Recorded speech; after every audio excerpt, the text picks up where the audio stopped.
İkinci və üçüncü ixtisas qrupları üzrə ali məktəblərə qəbul üçün keçirilən blok imtahanının asan olduğu deyilir. Yəni imtahandan çıxan abituriyentlərin əksəriyyəti sualların son illərlə müqayisədə daha rahat olduğunu bildirib.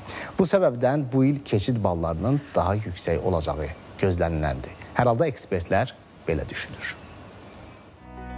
Bu ilin blok imtahanı 2023-cü ildən bu tərəf olan imtahanların içərisində ən asan olub. Ekspertlər belə deyir. Onlar bildirir ki, suallarda ziddiyyətli məqamlar, yanlışlıqlar yox dərəcəsində idi. Təhsil ekspertinin sözlərinə görə 2 və 3-cü ixtisas qruplarında blok imtahanında, xüsusilə tarix fənninin suallarının əvvəlki illərə nisbətən asan olması balların qalxacağı ehtimalını yaratdı. Lakin qəbul ballarında əsas amil abituriyentlərin ümumi nəticələri və ixtisas seçimi zamanı yaranan rəqabətdir. Mən hesab edirəm ki, buraxılış imtahanlarının çətin olması, blok imtahanlarında sadəcə bir fənn üzrə, tarix fənnində sualların müəyyən qədər əvvəlki illərə nisbətən asan olması bu balların qalxacağı anlamına gəlmir.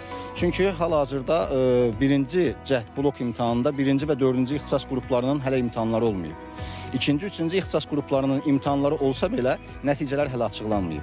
Nəticələr açıqlandıqdan sonra ümumi statistika çıxmalıdır və ümumi statistika çıxdıqdan sonra biz təxmini qeydlərimizi deyə bilərik. Həmçinin də blok imtahanının ikinci cəhdi hələ olmayıb. Ekspert hesab edir ki, bəzi hallarda sualların asan olması orta nəticəni yüksəltsə də bütün ixtisaslarda ciddi bal artımı baş vermir. Bəs qəbul imtahanında ixtisas balları hansı halda qalxa bilər? Əgər blok imtahanları ciddi bir şəkildə asan olarsa, buraxılış imtahanının çətin olunmasına rəğmən ballarda qalxım müşahidə oluna bilər. Amma mən düşünmürəm ki, ballar qalxacaq. Niyə düşünmürəm?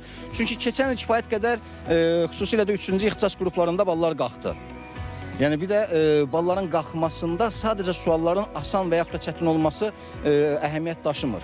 Burada dövlət tərəfindən verilən plan yerləri də çox əhəmiyyət daşıyır. Yəni plan yerlərinin sayının çoxluğu, azlığı, eləcə də dövlət sifarişli ixtisasların plan yerlərinin sayının çoxluğu və azlığı da əlbəttə ki, keçid ballarına təsir göstərir. Mütəxəssislər abituriyentlərə tələsmədən nəticələri gözləməyi tövsiyə edirlər. Çünki ballar yalnız ümumi statistika və ixtisas seçimi mərhələsindən sonra dəqiq məlum olur. Ağca Ələsgərli, Pərviz Əliyev, ATV Xəbər.